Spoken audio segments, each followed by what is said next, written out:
50 feet from the plate, and teams can have 10 fielders on the field, but they can bat up to 12 players using 2 extra hitters. You'll see some runners switching in and out. That's because every team gets 1 courtesy runner per inning. They can use it at any time. And those rules are going to be enforced today by our umpires from Southern California. Neil Kovrig behind the plate is from San Diego. And Bill Meyer you'll see starting over by first base, and he is from L.A. So today's starting lineup for the DC All-Stars, we have Saavedra in left center, Soto in left field, Hawkins batting third at second base. Cleanup batter will be Garcia in right center. If you were watching that first game, you saw him make a rocket of a throw to double up Parks and Rec in what ultimately was a losing effort, but my goodness, that boy can play.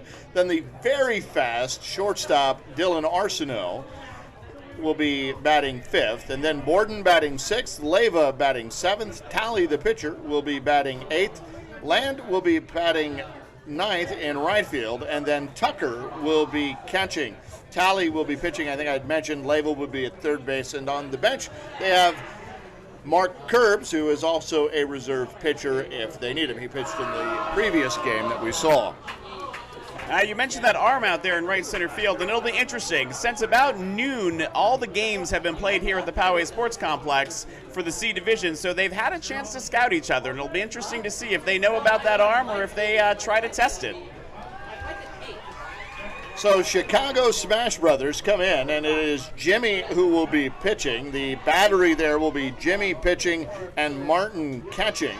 That's number 16, Jimmy. And Martin is the catcher, number 24, Martin Dusso.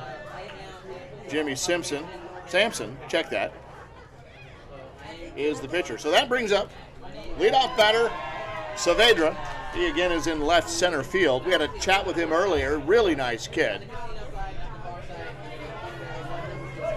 And here's the first pitch. It's a fly ball, high, left center field. That looks like it's going to be easily caught, and it is. So fly ball out, and that is recorded F8.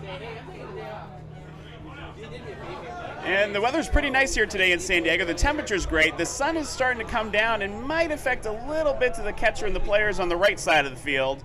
The wind's blowing a little bit from left to right, but not too much. Here's Soto now from the left side, swings violently and misses. I don't remember him being in lefty. That's true. I don't either. In the first game, I think he might have batted from the other side. Goes after that one and sends a hard shot down the first base line, past the glove of the first baseman. He's going to take off and head to second on the head first slide. He's in there safely. That was some nice aggressive base running, and we saw that in their first game as well. Both teams were hustling around the bases. You can hear the fans cheering there. That brings up Hawkins from the right side. He's playing second base, so we've got one out and a runner at second base. Here's the pitch. He goes after that one. Skies it high up in the air. Looks like right center fielder's going to come, and no, left center fielder's going to take it away. No chance to advance on that one. You wonder if that was might have been some scouting or if he just didn't think he was going to make it. Some players might have tried that, though. It was a shallow ball. I think when the left center fielder comes over to take that ball away from the right center fielder, it might be because he's got that arm that might have kept that runner at bay. That's true, because otherwise, normally that throw is probably a little easier if the right center fielder is charging, so maybe it was all about the arm. Here's Garcia. He sends a high fly ball into shallow center field. The second baseman's got that, and that is out number 3. You could hear the frustration there. So as we head into the bottom half of the inning, it'll be Chicago Smash Brothers. It'll be Drake, Andrew, E. Drake is catching, Andrews in right center, and E is batting third. And we'll have Tim at shortstop, Demo at left field, Al at second base, Darrell at first base. Joel will be the DH. Chad will be in left center. Martin will be catching, as we had talked about, and Jimmy will be pitching. He'll be batting at the bottom of the order. So talk to us about those DHs or extra hitters. So a lot depends how your team works and what kind of talent you have where. The extra hitter is a great place for somebody who is just a sure hit but maybe doesn't have the speed in the field anymore. A lot of folks play for a long time in these leagues because it's fun and they're having fun with their friends. So it's a great place to use that. Some players just go with 10 and put their 10 best out there because they don't have a hitter that's so good that they have to be in there. One of the things I like to do as a manager is, whenever possible, plan who that extra hitter is going to be, and usually it'll either be an outfielder or an infielder. So if I need an extra outfielder, I can move them and not have to do any subs. I can give an outfielder an inning or two off by getting my DH out there. And that's a great point. So there are also subs who aren't in the game but could be, but with the players on your lineup card, you can mix them around in the field however you like to make it work and give some people a break or use them in running situations or whatever else might work in the moment. So here's the first pitch to Drake. He sends that into shallow out center field, and Dylan Arsenault's up with it with the out. So trading infield flies right now. Yeah, you have to keep in mind, sometimes these teams have played a lot of softball today, and sometimes those bat heads start dropping a little bit late in the day and pop those balls up. There's a ground ball to first. He's going to be over there and get it easily enough. Kind of a nice friendly hop right into his glove. That play goes 3 unassisted.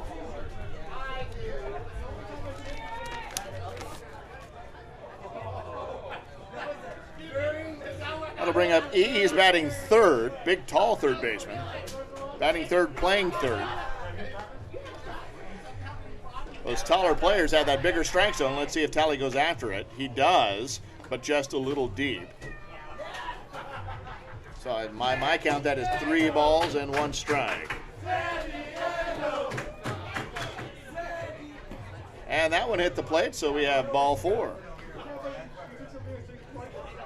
And anything that hits the plate is always going to be a ball, so that's an easy one for the umpire to decide. Other ones, they got to judge the height. The ball's supposed to be higher than 6 feet, but no higher than 12 feet. Here's the shortstop up now. He sends a fly ball out to the foul territory. Hits the light pole, bounces back in, but that is a dead ball foul. So the count goes 1 ball, 2 strikes. We talked a little bit about foul to give earlier. In other tournaments, if he hit a foul ball again, he'd get 1 more swing. But in this tournament, 1 more foul ball is going to be an out. So 2 outs, 1 on, 2 strikes. And the pitcher Talley comes set. Here's the pitch. Ground ball, second base. Up with it, gets it on the clean hop. And that is out number 3 as they force E at second base. For out number 3 as that play goes fielder's choice, 4 unassisted. And that last out is brought to you by the Urban Moe's family of bars and restaurants in San Diego. Hit up Urban Moe's, Hillcrest Brewing Company, Baja Betty's, Gossip Grill, or their newest location, Inside Out, and you'll experience a great time, great food and drinks, and even better people. You won't feel left out at any one of these fine establishments, and you can find out more at urbanmoes.com. Have you been to one of the Urban Moe's family of restaurants and bars? I haven't this weekend yet, but I've been to all of them. They're great. Inside Out is a really nice space. It's got a nice pool to sit around. It gives a little bit of Palm Springs feel to downtown San Diego. I hear the food is outstanding there. The food is tremendous. That'll bring up Dylan Arsenault now, batting leadoff here in the bottom of the second inning. He's the cleanup hitter for this DC All-Star team. And I can tell you, folks, if you didn't watch our first game, Arsenault has wheels for days. The kid is fast. Laid off the first pitch, called a ball. That second pitch caught the outside corner, says home plate umpire Neil Kovrig. Arsenault wasn't quite sure he agreed with it, so he's going to step out and rethink what the strike zone is. He steps back in the box on the 2-2.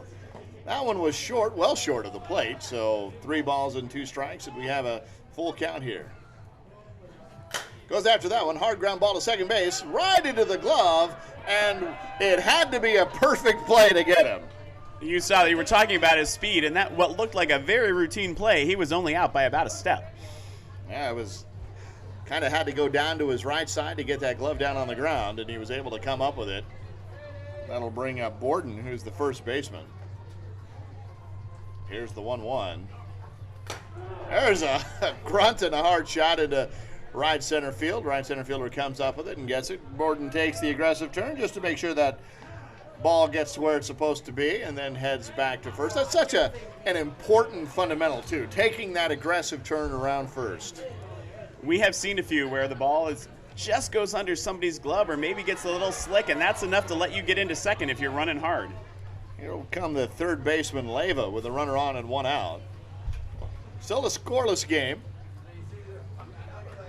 Top of the second inning. There's a high fly ball deep left field, but the left fielder looks like he's got it at the warning track. He does. Comes up with it. Here's the tag up.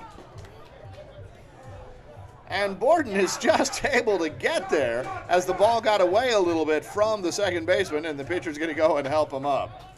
Big fella's got some wheels there. Does have some wheels and some aggressive base running, but that's what often happens in the game. We talked about possibly scouting, but you can also do in the game, you just test the arms until you see one that you're not going to run on again. Here comes the pitcher, Talley, batting in the number 8 spot.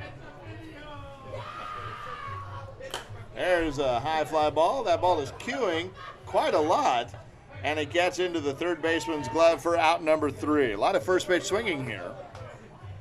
There is, but one of the things about having that 1-ball-1-strike count to start with is if you take a strike to start, now your next swing has to be fair. So it puts a lot of pressure on the batter to take a strike. And again, if you could just kind of explain what the strike zone is, because in some leagues, you know, as you'd said, the ball will land on home plate, and that'll be a strike. In some leagues, they'll have a mat behind home plate, so if it hits the mat, then it's a strike. But none of those are the case here. None of those here. So we have umpires, and the umpire judges the ball. And again, it is supposed to be no lower than 6 feet, no higher than 12 feet, and it is supposed to cross the batter between about their chest and their knees. And so you'll see lines. Some people think the line in the back of the batter's box means something, but it really doesn't. And I've actually talked to Neil Kovrig about this, and he very much tries to call that where it crosses the body of the batter. And of course, it has to go over some part of the plate. And that's where you just want an umpire like Kovrig, whose strike zone is going to be consistent, because batters. Oh, speaking of, there's a high fly ball deep center field, and he got all of that one. Demo leads off with a single home run right dead away center field. What a shot. That was an amazing ball and a hard hit ball, and it counts, but in sort of a counterintuitive way, that may have not been what he wanted to do. In the C division, you only get 1 home run per game, so lots of times you want to save that until there are some runners on base. I don't know, I'll take it whenever I get it. If I were to hit a home run, I'd be like, oh yeah. Oh, there's a hard shot right back at the pitcher. Did a good job to get out of the way there, as Al is going to be safe at first. Pitcher did a good job. That was right kind of at his knees, and he was able to get out of the way of it. It's only 50 feet away, and at this level, that ball is going to come right back at you in a hurry. That'll bring up Darrell, first baseman here. He goes after that, swings, and fouls it back. So that is strike 2 on the lefty. And people may be familiar with leagues where you're not actually allowed to hit it back up through a box where the pitcher is, but in this league, you can hit it where you want to.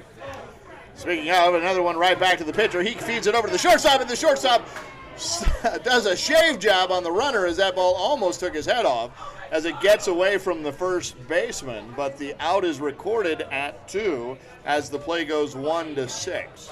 And on that overthrow, they got a little bit lucky, did DC, because there is some territory that's foul that the ball can get into that's